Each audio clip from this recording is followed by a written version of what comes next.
दोस्तों नमस्कार, स्वागत है आप सभी का आपके अपने यूट्यूब चैनल पीके एजुकेटर में। दोस्तों आज की इस वीडियो में हम यूपी स्कॉलरशिप के लिए जो फॉर्म अप्लाई करना है पोस्ट मैट्रिक क्लास के लिए, पोस्ट मैट्रिक क्लास में जैसे आपका बीए हो गया, BSc, MA, MCom, BEd, BTC कुछ भी है, तो पोस्ट मैट्रिक स्कॉलरशिप का फॉर्म आज इस वीडियो में कंप्लीट फॉर्म फिल करके आपको दिखाने वाले हैं, रजिस्ट्रेशन से लेकर फाइनल प्रिंट तक का।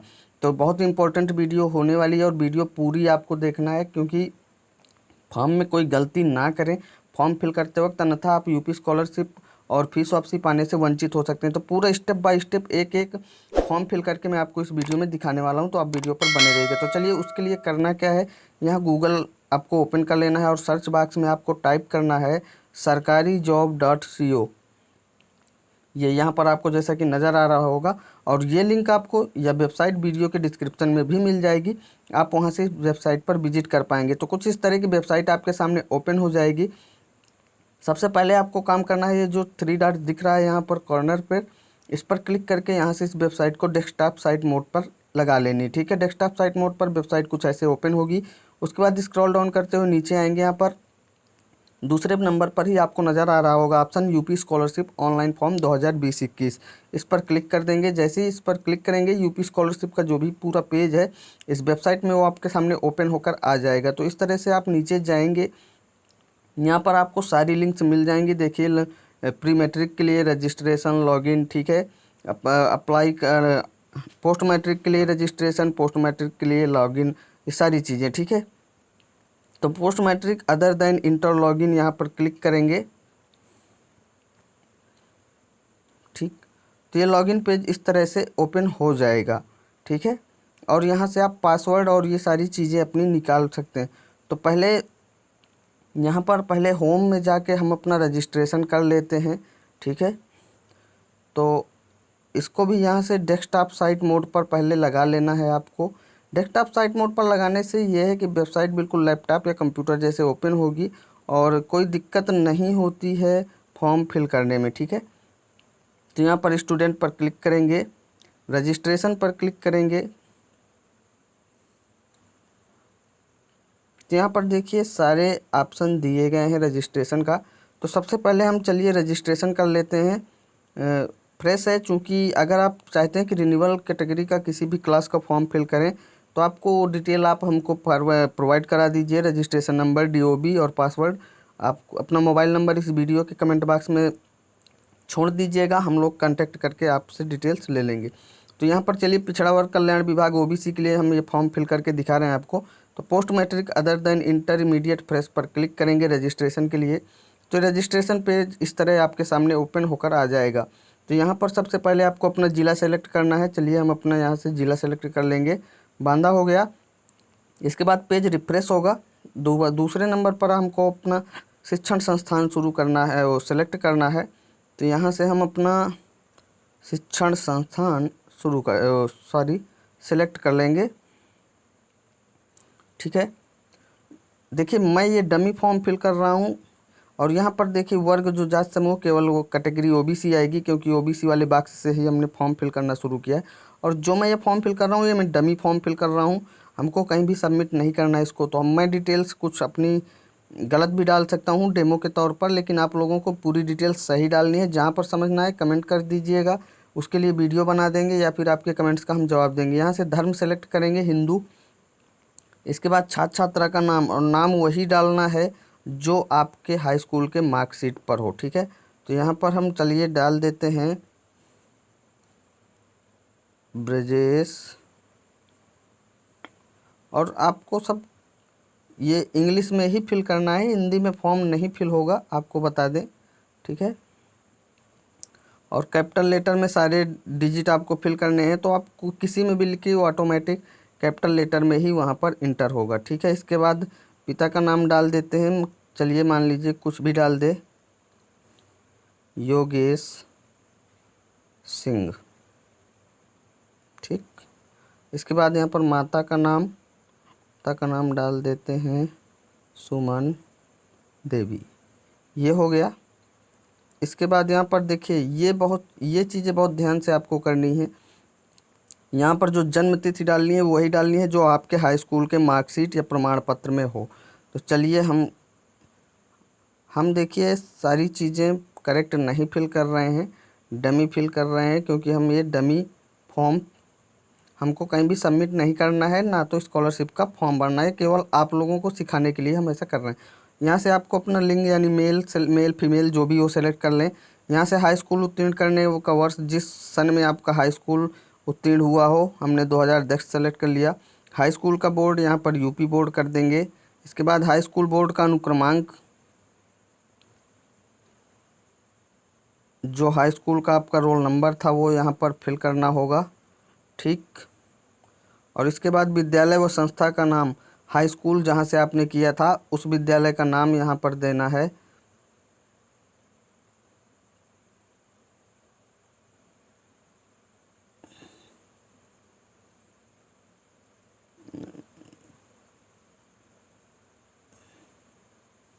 ये हो गया। और इसके बाद आपको यहाँ पर मोबाइल नंबर देना है, और मोबाइल नंबर वही देना है जो आपका आधार से लिंक हो, ठीक है। और ये हम मोबाइल नंबर इसलिए दे रहे हैं, ये हमारा मोबाइल नंबर है नहीं, आधार से लिंक है ये, इसलिए इसको यहाँ पर डाल रहे हैं, क्योंकि यह आधार प्रमाणीकरण भी आपको करके दिखाएंगे। और एक रिक्वेस्ट है कि कृपया फ़ोन करके परेशान ना करें, किसी दूसरे के नंबर होता है और आप लोग बार बार फ़ोन करते हैं तो आदमी परेशान हो सकता है, ठीक है। इसके बाद ईमेल आप देना चाहें तो दें, नहीं देना चाहें तो कोई ज़रूरत नहीं है। इसके बाद पासवर्ड बनाना है 8 से 12 अक्षरों का, 12 अक्षरों से ज़्यादा नहीं होना चाहिए। और सबसे ज़्यादा दिक्कत स्टूडेंट्स को पासवर्ड बनाने में आती है, तो यहाँ पर बिल्कुल ध्यान से समझिएगा। देखिए पासवर्ड का पहला अक्षर जो होगा कैपिटल होगा, ठीक। उसके बाद कोई भी आप डाल सकते हैं। कुल मिलाकर एक अल्फ़ाबेट होना चाहिए, एक नंबर होना चाहिए, एक स्पेशल कैरेक्टर होना चाहिए, और पासवर्ड 8 अंकों से लेकर 12 अंकों के बीच में होना चाहिए। तो हमने डाला PK। अब यहाँ पर @ कर देंगे और 94521801, ठीक है। तो ये हमारा 11 अंकों का पासवर्ड बन गया है, ठीक है। अब इसको कंफर्म करेंगे यहाँ पर, तो वही पहला लेटर कैपिटल फिर स्मॉल कर दिए। इसके बाद यहाँ से स्पेशल कैरेक्टर 8 ले लिए और नंबर डाल दिए,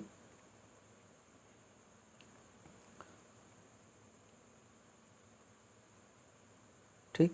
तो पासवर्ड बनाने में ये ध्यान रखना है कि ना तो 8 अंकों से छोटा होना चाहिए, ना 12 अंकों से बड़ा होना चाहिए, साथ में उसमें लेटर होने चाहिए अल्फ़ाबेट में पहला जो होगा वो कैपिटल लेटर होगा, उसके बाद एक स्पेशल कैरेक्टर होना चाहिए और नंबर यानी डिजिट होने चाहिए, ठीक है।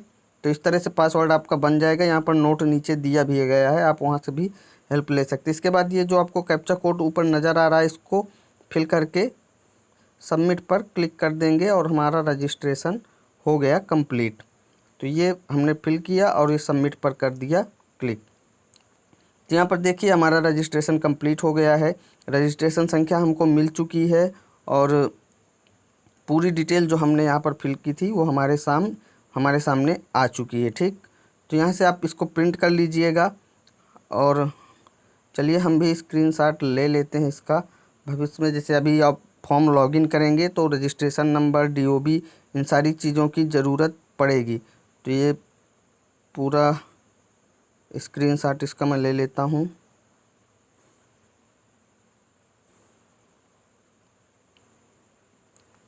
ये रजिस्ट्रेशन हो गया। यहाँ से मैंने इसको किया कॉपी, रजिस्ट्रेशन नंबर को हमने कॉपी कर लिया।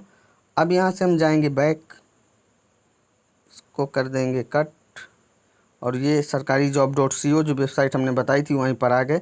और अब post matric other than inter login पर करेंगे क्लिक, ठीक है। तो ये लॉगिन पेज आपके सामने आ गया है। मैं बार बार कहता हूँ डेस्कटॉप साइट मोड पर लगाकर ही फॉर्म को फिल करिएगा, इससे क्या होता है एरर नहीं आता है फॉर्म फिल करते वक्त। तो यहाँ पर और चीज़ें आपको कुछ नहीं करनी है, केवल वो रजिस्ट्रेशन संख्या जो अभी हमने वहाँ से रजिस्ट्रेशन करने में हमको मिली थी उसको यहाँ पर कॉपी करके पेस्ट कर दिया है। इसके बाद यहाँ पर आपको अपनी जन्मतिथि फिल करनी होगी जो रजिस्ट्रेशन करते समय हमने फिल की थी, ठीक है। तो ये DOB हमने फिल कर दी। और इसके बाद यहाँ पर आपको पासवर्ड जो बनाया है आपने वो पासवर्ड फिल करना होगा, PK। तो हमने यही पासवर्ड बनाया था 1801, ठीक। इसके बाद यहाँ पर एक कैप्चा कोड आपको नज़र आ रहा है 89745। तो इतनी चीज़ें फिल करके आपको सबमिट पर क्लिक कर देना है, आप लोग लॉगिन हो जाएंगे। तो चलिए सबमिट पर हमने किया क्लिक और हमारा फॉर्म ये हो गया लॉगिन। कैप्चा यहाँ पर इधर हो गया था, दोबारा से फॉर्म फिल करना होगा। तो रजिस्ट्रेशन नंबर चलिए हम फिर से पेस्ट करते हैं। इसके बाद यहाँ पर डेट ऑफ बर्थ फिर से फिल करेंगे। ये समस्या हो जाती है, कैप्चा कोड जो है वो रीड नहीं होता है एक बार में, ठीक है। तो अपना पासवर्ड यहाँ पर फिर से हम डालेंगे PK@9452181। इतना हो गया। इसके बाद इसको रिफ्रेश कर लेना है आपको, रिफ्रेश करके ही दूसरा वाला आपको फिर से फिल करना है, ठीक है। तो ये हो गया। अब इसके बाद अब सबमिट पे करेंगे क्लिक। तो देखिए सबमिट हो गया। अब हम लॉगिन हो गए हैं, फॉर्म फिल करना है। यहाँ पर आपके लिए महत्वपूर्ण निर्देश दिए गए हैं, आप लोग अपने निर्देश पढ़ लीजिएगा। उसके बाद फॉर्म फिल करना है। तो सारे निर्देश पढ़ने के बाद यहाँ पर मैंने उपयुक्त तो सभी बिंदुओं को ध्यानपूर्वक पढ़ लिया। इस पर चेक करने के बाद आपको प्रोसीड पर क्लिक करना है। जैसे प्रोसीड पर क्लिक करेंगे तो ये देखिए आपके सामने पूरा इस तरह से ओपन होकर आ जाएगा, ठीक। तो यहाँ पर देखिए आपका क्या क्या कंप्लीट हो चुका है। रजिस्ट्रेशन हो चुका है, उसमें देखिए ब्लू टिक आ चुका है। उसके बाद आपका रजिस्ट्रेशन स्लिप प्रिंट करें वो भी हो चुका है। अब यहाँ पर तीसरे नंबर पर आपको नज़र आ रहा होगा छात्रवृत्ति हेतु आवेदन पत्र भरें, इस पर आपको कर देना है क्लिक। जैसे ही इस पर क्लिक करेंगे आपका पूरा फॉर्म आपके सामने ओपन होकर आ जाएगा, ठीक। तो यहाँ पर देखिए कई चरणों में इस बार फॉर्म फिल करना है। शैक्षणिक, निजी, जाति एवं आय, बैंक शुल्क संबंधित और गत वर्ष रजिस्ट्रेशन है वो हमारा कंप्लीट हो चुका है। तो चलिए पाठ्यक्रम का प्रकार हम करेंगे। अगर आप तो पाठ्यक्रम का प्रकार यहाँ पर शोभित तो पोषित दिया गया है। यहाँ से कोर्स हमको सेलेक्ट करना है। तो BA, BSc, B.Ed इनमें से आप जिनका सेलेक्ट करना हो आप लोग फॉर्म फिल कर सकते हैं। तो चलिए हम BA का ही कम मान लीजिए BA का फॉर्म फिल कर रहे हैं। तो हमने जो सेलेक्ट कोर्स है BA सेलेक्ट किया। वर्तमान पाठ्यक्रम का ब्रांच, तो यहाँ से सेलेक्ट ब्रांच करेंगे बैचलर ऑफ आर्ट्स, ठीक। BA का हो गया। इसके बाद पाठ्यक्रम की अवधि, जाहिर सी बात है हम फ्रेश फॉर्म फिल कर रहे हैं तो पहला साल होगा और अवधि जो है वो 3 सालों की है, तो वो ऑटोमेटिक फिल है। इसके बाद क्या प्रवेश लेटरल एंट्री के आधार पर है, तो यहाँ पर आपको कर देना है नो, ठीक। लेटरल एंट्री के आधार पर नो। इसके बाद आवासीय छात्र हैं कि दीवा छात्र हैं, तो यहाँ पर दीवा छात्र होता है, इसको क्लिक करेंगे। इसके बाद यहाँ पर देखिए वर्तमान पाठ्यक्रम के प्रथम वर्ष में प्रवेश तिथि, आपका एडमिशन पहले साल, आप तो पहला साल का ही फॉर्म फिल कर रहे हैं, खैर फ्रेश का।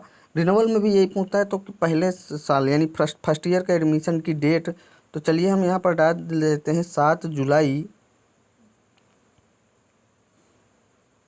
2020, ठीक। इतना हो गया। और वर्तमान के पाठ्यक्रम के वर्तमान में प्रवेश तिथि, तो हमारा तो फर्स्ट ईयर फ्रेश है तो दोनों सेम रहेगा, ठीक है। अगर रिन्यूअल होता तो मान लीजिए फर्स्ट ईयर को किसी और डेट को एडमिशन हुआ था और ये फाइनल को किसी और डेट का, तो जो फाइनल का जो इस कक्षा का एडमिशन था वो डेट हमको यहाँ पर डालनी होगी, ठीक है। इसके बाद यहाँ पर विश्वविद्यालय बोर्ड एफिलिएटिंग एजेंसी का पंजीयन क्रमांक, ये बहुत आपको ध्यान से भरना है। यानी विश्वविद्यालय से जो पंजीयन क्रमांक है, ठीक है, वो आपको कॉलेज से जानकारी ले लेनी है, उसके बाद फिल करनी है। और ये बहुत ही इम्पोर्टेंट है, ठीक है। इसको अगर आपने गलत किया आपका फॉर्म सस्पेक्ट में चला जाएगा, फिर करेक्शन कराने में बहुत दिक्कत होती है, ठीक है। तो इसको आपको बिल्कुल ध्यान से अपने कॉलेज से पहले पता कर लेना है टीचर्स से, उसके बाद ही यहाँ पर इसको फिल करना है, गलत जानकारी नहीं फिल करनी, ठीक। इसके बाद यहाँ पर विश्वविद्यालय बोर्ड एफिलिएटिंग एजेंसी का नाम, तो जो आपका विश्वविद्यालय हो, हमारा यहाँ पर बुंदेलखंड यूनिवर्सिटी झांसी है तो हम उसको सेलेक्ट करेंगे। ये आप अपनी यूनिवर्सिटी सेलेक्ट करिएगा। और उसके बाद यहाँ पर क्या व्यावसायिक पाठ्यक्रम में प्रवेश कक्षा 12 के अंकों के मेरिट के आधार पर हुआ है, तो अगर आप B.Ed कर रहे हैं तो BT कुछ भी, अगर ऐसा कोर्स है जो कि 12 के मेरिट के आधार, कक्षा 12 के मेरिट के आधार पर हुआ है, तो आपको यहाँ पर यस करना है। अन्यथा आपको नो कर देना है। ज़्यादातर केसेज में यहाँ पर नो होगा, ठीक है। पाठ्यक्रम की पात्रता आपको क्या रखनी है, तो देखिए बीए कर रहे हैं तो इसकी जो पात्रता है वो इंटरमीडिएट होती है, ठीक है। क्या वर्तमान पाठ्यक्रम में प्रवेश यूपीएससी यानी एकेटीयू, जीकप, नीट के माध्यम की प्रवेश परीक्षा से हुआ? अगर आपने प्रवेश परीक्षा से परीक्षा दे के प्रवेश पाया तो यहाँ पर यस करिएगा, और अगर नहीं तो यहाँ पर नो सेलेक्ट करिएगा, ठीक है। इसके बाद यदि हाँ तो परीक्षा चुने, यदि आप यहाँ पर यस करेंगे तो यहाँ से आपको परीक्षा चुननी होगी, आपने नो सेलेक्ट किया है तो कोई परीक्षा नहीं चुननी है। और काउंसलिंग नंबर भी डालना होगा अगर हाँ करेंगे, प्रवेश परीक्षा का वर्ष डालना होगा, प्रवेश परीक्षा में कितने नंबर पाए, ये सारी चीज़ें डालनी होंगी। तो यहाँ पर हमने नो किया हुआ है तो यहाँ पर हमको कोई भी चीज़ फिल करने की आवश्यकता नहीं है। अब देखिए विगत वर्षों को यहाँ पर हाई स्कूल जो हमने डाला था, तो यहाँ पर हमारा हाई स्कूल 2010 में हमने सेलेक्ट किया था रजिस्ट्रेशन में। पूर्णांक जो है 600 का था, प्राप्तांक 390, और इसके बाद यहाँ पर प्रतिशत जो था वो बन गया हमारा 65। और इसके बाद तो बोर्ड का नाम हमारा क्या था, यूपी बोर्ड, यूपी। और सारी चीज़ें आपको कैपिटल लेटर में ही फिल करनी है, ये बात आपको ध्यान रखना है। तो यूपी बोर्ड हो गया।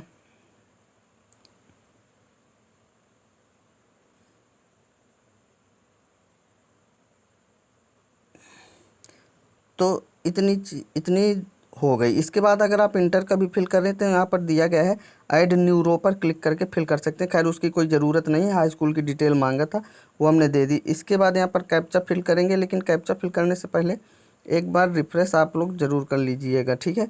तो यहाँ पर चलिए हम 26,363 ये कैप्चा हो गया, सॉरी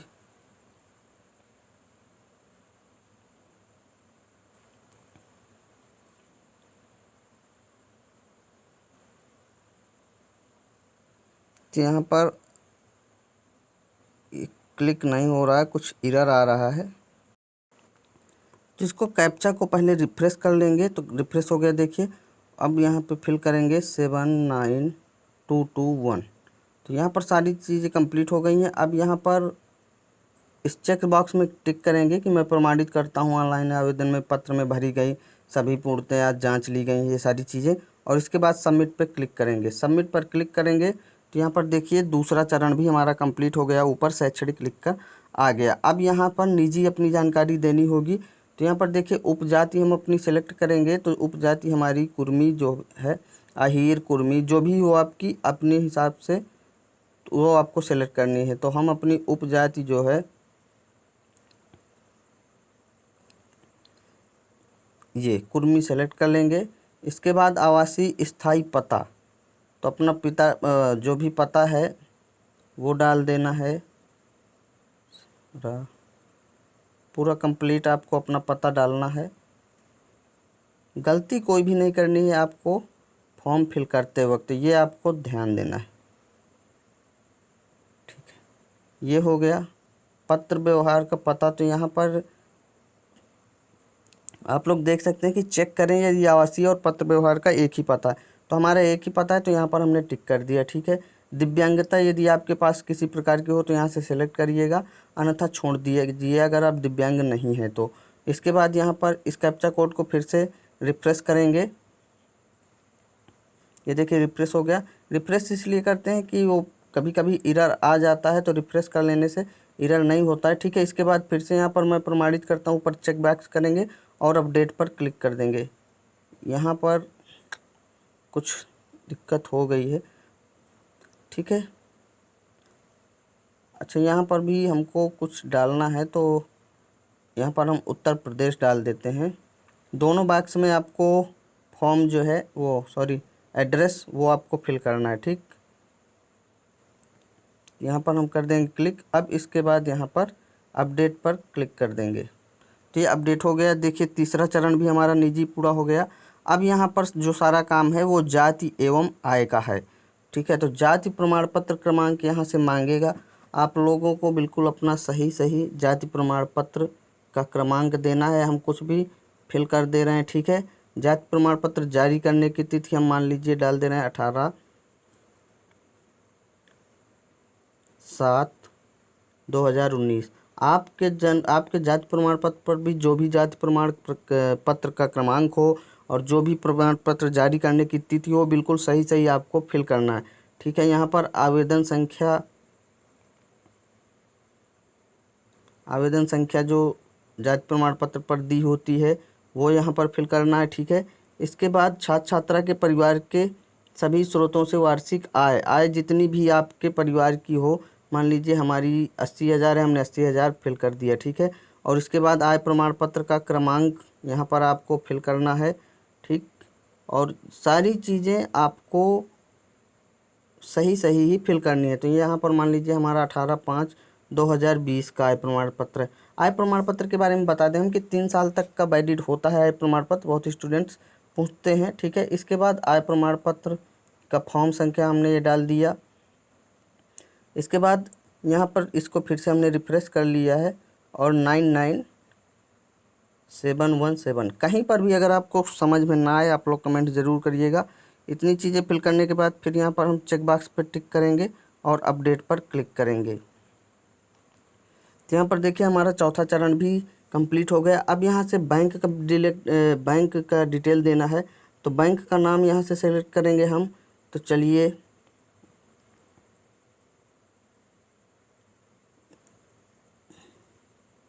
जो भी आपका हमारा आर्यावर्त बैंक है, हमने आर्यावर्त सेलेक्ट किया। इसके बाद जनपद, जिस ज़िले में आपका बैंक है, तो यहाँ पर बांदा में ही है हमारा। उसके बाद ब्रांच का नेम यहाँ पर ऑटोमेटिक सेलेक्ट होकर आ जाता है। ठीक है,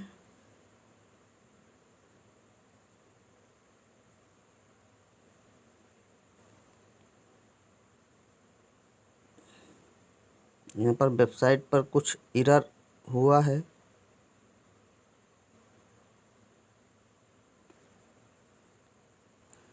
तो दोस्तों एरर आ गया था, हमको दोबारा से लॉगिन करना पड़ा। लेकिन प्रॉफिट ये है कि जितने चरण आपने फिल कर लिए होंगे उसके बाद एरर आता है और आप लोग को बैक होके फिर से लॉगिन करना पड़ता है, तो पूरा फॉर्म आपको नहीं भरना पड़ेगा, उतनी चीज़ें आपकी कंप्लीट रहेंगी।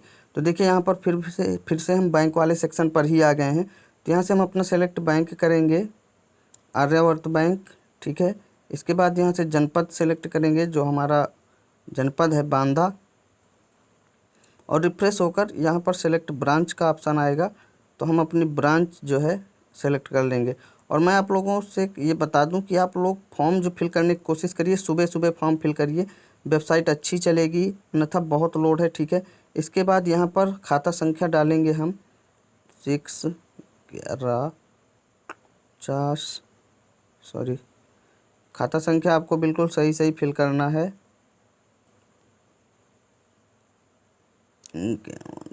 ये और इस खाता नंबर को यहाँ पर दोबारा से कंफर्म करना है।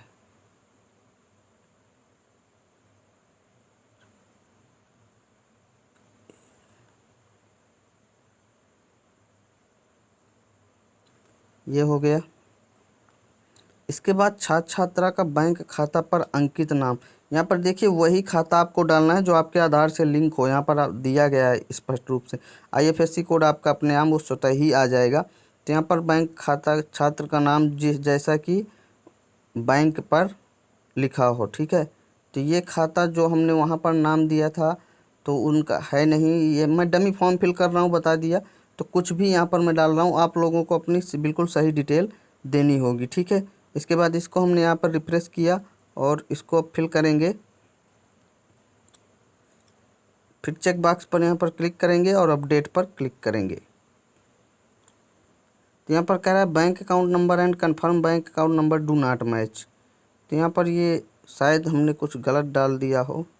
हाँ, यहाँ पर गलत, ये 1 9 ज़्यादा हो गया है। ठीक है, अब अपडेट पर क्लिक करेंगे तो देखिए हो गया, बैंक डिटेल्स भी हमने फिल कर दी।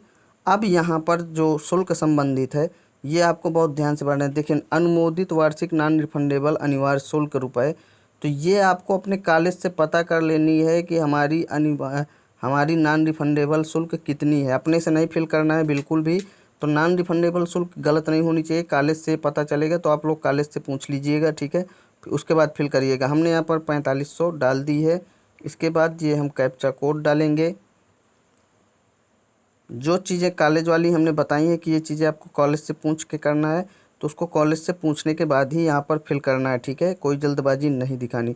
इसके बाद देखिए गत वर्ष का पूछ रहा है, तो आप ये फर्स्ट ईयर है तो इंटर का देंगे, सेकेंड ईयर है तो फर्स्ट का। तो गत वर्ष का परीक्षा पर पास रहने देते हैं। गत वर्ष की परीक्षा प्रणाली वार्षिक परीक्षा प्रणाली है हमारी, ठीक है। और गत वर्ष की अंक प्रणाली जो है वो भी परीक्षा अंक प्रणाली है। अगर आपकी CGPA प्रणाली है या SGPA प्रणाली है तो आप वो सेलेक्ट कर सकते हैं, ठीक है। संस्था द्वारा अंकित पूर्णांक, तो यहाँ पर गत वर्ष का प्राप्तांक डालना है आपको कि पिछली कक्षा में आपके कितने नंबर थे, और यहाँ पर पूर्णांक डालना है। और यहाँ पर मैं क्लियर कर दूं कि जैसे कि आप BA second year BA final का फॉर्म फिल कर रहे हैं, तो कुछ लोग क्या होते हैं कि केवल सेकेंड ईयर का पूर्णांक और सेकेंड ईयर के अंक डाल देते हैं, बाद में वो फॉर्म सस्पेक्ट हो जाता है। ऐसा नहीं है, फर्स्ट ईयर सेकेंड ईयर दोनों मिला के जो टोटल होगा पूर्णांक का और प्राप्तांक का, वो आपको यहाँ पर फिल करना होगा, ठीक है। तो यहाँ पर प्रतिशत अपने आप आ जाएगा। शिक्षण संस्थान का नाम यानी पिछली कक्षा जहाँ से आपने पास की है वो शिक्षण संस्थान का नाम यहाँ पर आपको दे देना है, ठीक है। और इसके बाद यहाँ पर फिर से वही प्रक्रिया आपको करनी है, कैप्चा फिल करना है और सबमिट अपडेट पर क्लिक कर देना है, ठीक है। तो ये हो गया, हमने अपडेट पर क्लिक कर दिया। तो ये हमारा फॉर्म पूरा कंप्लीट हो गया है। यहाँ पर देख लीजिए आपके आवेदन पत्र की प्रविष्टियाँ सफलतापूर्वक भरी गई हैं। आवेदन पत्र को पूर्ण करने है तो अगला चरण फ़ोटो अपलोड करें।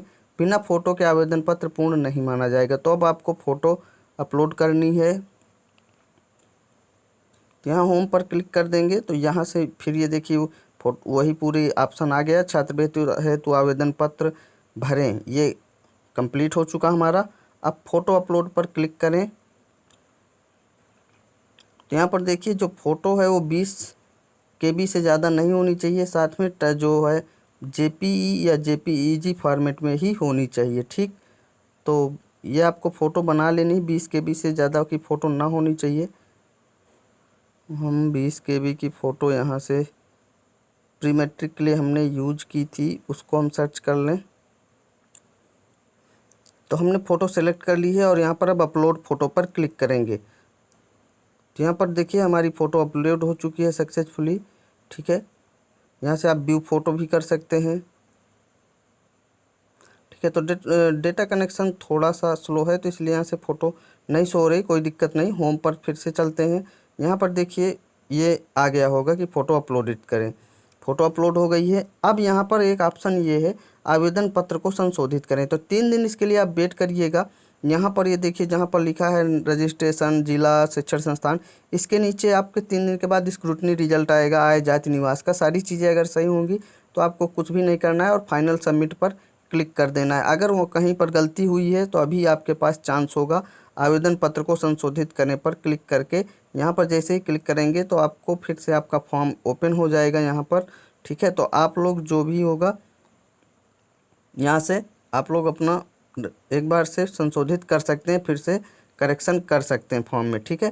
तो अभी तो 3 दिन पहले वेट कर लीजिए, उसके बाद यहाँ पर आपका स्क्रूटनी रिजल्ट दिखाएगा, जो भी गलती हो आप सही कर सकते हैं, ठीक है। अब देखिए अगला जो चरण है प्रमाणीकरण हेतु आधार नंबर डालें। ये नया ऑप्शन इस वर्ष जुड़ा है और बिना इसके जो है फॉर्म कंप्लीट नहीं होगा, ठीक है। तो यहाँ पर देखिए अब दिक्कत ये है कि हमने जो फॉर्म फिल किया है उस स्टूडेंट का हमारे पास ना तो आधार है, हमने डमी फॉर्म फिल किया है, ठीक है। तो ना तो आधार नंबर है और क्या पता कि उनके जो है आधार से मोबाइल नंबर लिंक है या फिर नहीं। फिर भी चलिए हम कोशिश करते हैं कोई एक आधार नंबर डालकर। तो हमने आधार नंबर एक डाला है, वो दूसरा कैंडिडेट है। देखिए होता क्या है, तो यहाँ पर इस पर क्लिक कर देना है कि मेरे माता पिता अभिभावक द्वारा मेरे आधार नंबर का प्रयोग छात्रवृत्ति एवं जनसांख्यिकी प्रमाणीकरण ये सारी चीज़ें दे दी गई। इसके बाद यहाँ पर आपको ये कैप्चा कोड फिल करना है, ओके। और इसके बाद वेरीफाई आधार पर क्लिक करना है। तो जैसे वेरीफाई आधार पर क्लिक करेंगे तो देखिए आपने जनसांख्यिकीय आधार प्रमाणीकरण के लिए अपनी सहमति नहीं दी है, तो यहाँ पर हमने तो चेक बॉक्स किया था। चलिए फिर से यहाँ पर हमने चेक बॉक्स कर दिया है। अब ये कैप्चा डालेंगे 87551। ठीक, इसके बाद वेरीफाई आधार पर क्लिक करेंगे। तो देखिए दोस्तों, ये जो दिक्कत आ रही है इसलिए आ रही है कि देखिए हमने नाम डाला है ब्रजेश कुमार, ये सारी चीज़ें, ठीक है, और उनका जो है आधार नंबर हमारे पास है नहीं, क्योंकि डमी फॉर्म हमने फिल किया है।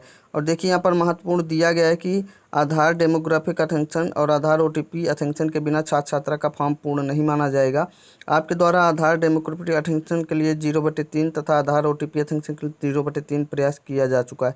3 बार हमने प्रयास किया, ये नहीं हो पाएगा। लेकिन आप लोगों को बता दें, यहाँ पर देखिए जो तीसरा चौथा नंबर है, यहाँ पर आप लोग अपना आधार नंबर फिल करिएगा, ठीक है। उसके बाद यहाँ पर मेरे माता पिता अभिभावक द्वारा इस पर क्लिक करके और ये कैप्चा कोड फिल करके वेरीफाई आधार पर क्लिक करेंगे, और उसके बाद वहाँ से फिर वो वेरीफाई होगा। उसके बाद आपके मोबाइल नंबर पर ओटीपी आएगी यूआईडीआई की तरफ से, तो यहाँ पर ऑप्शन आएगा ओटीपी फिल करने का, तो वो ओटीपी आप यहाँ पर फिल कर देंगे। अभी इसमें कुछ लोग कमेंट करेंगे कि आपने आधार प्रमाणीकरण करके क्यों नहीं दिखाया। तो दोस्तों देखिए, हमने डमी फॉर्म फिल किया है, और जो ब्रजेश नाम से हमने फॉर्म फिल किया है, हम ना तो वो कोई रियल में स्टूडेंट्स हैं, ना उनको किसी कॉलेज में फॉर्म फिल करना है, ना उनका आधार कार्ड है। तो इसलिए हम यहाँ पर बता दें, बिल्कुल आसान है, कोई दिक्कत नहीं है। तीसरे चौथे नंबर पर 2 बार आपको आधार कार्ड फिल कर देना है। इसके बाद यहाँ पर चेक बॉक्स पर मेरे माता पिता के आगे चेक बॉक्स पर क्लिक करके, और इसके बाद यहाँ पर दिया गया कोड जो है कैप्चा, ये फिल करके वेरीफाई आधार पर क्लिक कर देना है। उसके बाद ओटीपी आएगी यूआईडीआई की तरफ से, और वो ओटीपी आपको यहाँ पर ऑप्शन दिया जाएगा जो फॉर्म में कि ओटीपी फिल करें, तो ओटीपी फिल करके सबमिट पर क्लिक कर देंगे, आपका फॉर्म कंप्लीट हो जाएगा, ठीक है। उसके बाद आपको क्या करना होगा, आधार प्रमाणीकरण के बाद कंप्लीट हो जाएगा, फिर जांच हेतु आप अपना फॉर्म जो है प्रिंट कर पाएंगे, और उसके बाद जांच हेतु बाद 3 दिन बाद फाइनल प्रिंट आपका निकलेगा कॉलेज में जमा करने के लिए, ठीक है। तो ये था पूरा form post matric other than inter का फॉर्म फिल करने का। फ्रेश फॉर्म था ये, फ्रेश स्टूडेंट के लिए। अगर आपको रिन्यूअल फॉर्म फिल करवाना है किसी भी क्लास का, post matric other than inter हो, प्री मैट्रिक हो, कोई भी किसी क्लास का हो 11-12 के लिए, तो आप लोग इस वीडियो के कमेंट बॉक्स में अपना मोबाइल नंबर छोड़ दीजिएगा, हम आपसे कांटेक्ट करेंगे। आपसे कुछ डिटेल्स लेनी होगी, जैसे आपकी रजिस्ट्रेशन नंबर, पिछले ईयर का पासवर्ड और डीओबी, तो उसके बाद से हम लॉगिन करके रिन्यूअल का भी फॉर्म आपको कंप्लीट फिल करके दिखा देंगे। और अगर आपको कोई दिक्कत है तो हमारा व्हाट्सएप ग्रुप है, व्हाट्सएप ग्रुप की लिंक जो है इस वीडियो के कमेंट बॉक्स में मैं पिन कर दूंगा, आप लोग उस ग्रुप को ज्वाइन कर सकते हैं। तो दोस्तों इस वीडियो में इतना ही, मिलते हैं अगली वीडियो में किसी नई क्लास के फॉर्म भरने की वीडियो के साथ। तब तक के लिए नमस्कार।